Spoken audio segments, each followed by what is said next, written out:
So, the Clippers made a lot of headlines this offseason with Chris Paul being traded to the Rockets. Now, this made a lot of Clippers fans mad at the Clippers organization for trading him, so let me just clear that up. Chris Paul was a free agent. This was a sign-and trade, so the Clippers could have gotten nothing back for him, but with the decision to go for a sign-and trade, they actually got some assets back for Chris Paul. So, this was a great move on the part of the Clippers organization, which is not something you hear very often. The Clippers got back Lou Williams, Patrick Beverley, Sam Dekker, and Montrezl Harrell, as well as a first-round pick. A decent return. Lou Williams is a six-man scorer who is capable of going off for 30-plus points any given night, and starter or bench player, he will give you shooting and scoring.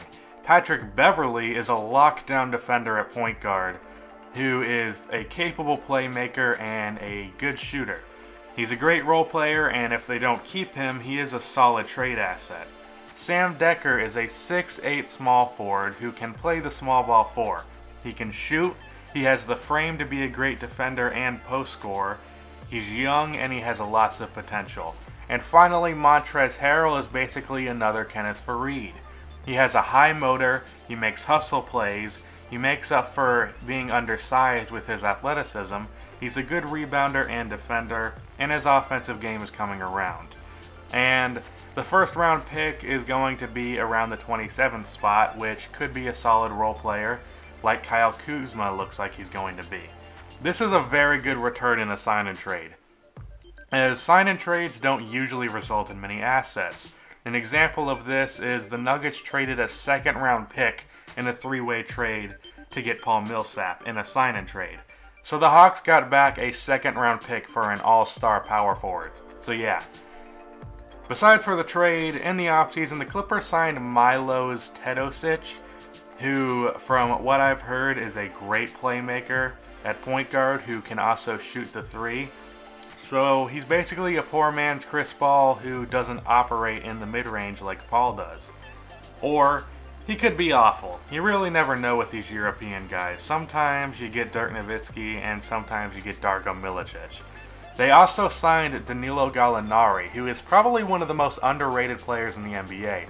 He has good size for a small forward. He can score in just about every way imaginable. He's a great shooter.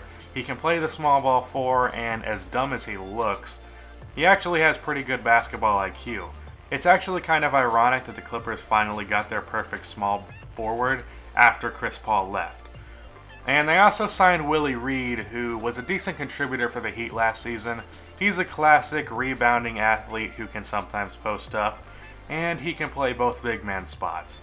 So with all the acquisitions, I actually think that the Clippers are better this year than they were last year. Now I know they lost a star point guard, who most people say is the third best in the NBA. He's not even in my top 5, which is part of the reason why I don't think losing him is as big a deal as people are making it.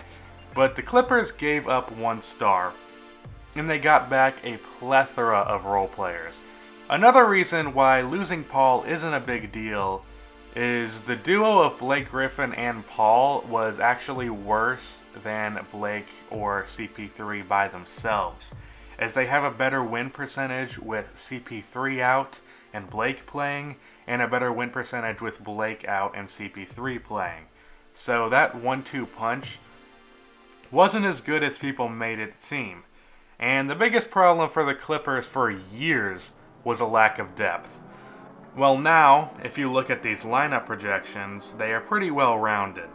And if a team like the Spurs has taught us anything, it's that depth can be as valuable as star power. The Mavericks also proved this versus the Heat in the finals, as they were able to keep putting solid players on the floor while the Heat started and ended with their big three.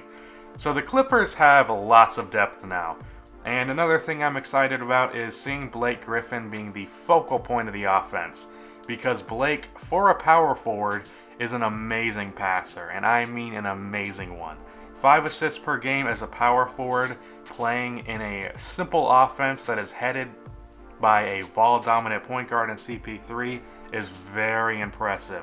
So next season, I could see Blake averaging 8, maybe even 9 assists per game. as not only is he now the focal point of the offense, but he also has more competent offensive players around him. Of course, DJ is always ready for the lob. Those two have great chemistry. But also, pretty much every player on their roster is a great or good shooter. Beverly shot 38% from 3 last season. Lou Williams also shot 38%, but on 5.5 attempts per game. Danilo Gallinari shot 39% on 5 attempts as well. Blake is going to thrive in the spread pick and roll as a passer. He's also going to be great as a passer out of the post to cutters and shooters. So the reasons why I think the Clippers are going to be better this year than they were last year: they have more depth, Blake is going to thrive in the new offense, and Chris Paul isn't as big of a loss as it seems. And I also want to have a quick PSA on one player that has gotten way too much shit on the Clippers: Austin Rivers. I know his dad traded for him and he potentially refused to move him for Carmelo Anthony, but that's not his fault. I've also seen people say that Austin would be in the D League without his dad. What? Austin averaged 12 points and 3 assists last year, shooting 45% from the field and 37% from 3. He is a decent role player. Am I claiming he's anything special? No, not even a little bit. But that dude gets way too much shit for no reason. Anyways, that's the end of this video. Please be sure to like and subscribe for more NBA content like this, and cue the outro music. I dare you play your cards, boy, you bet I'm a trendsetter too.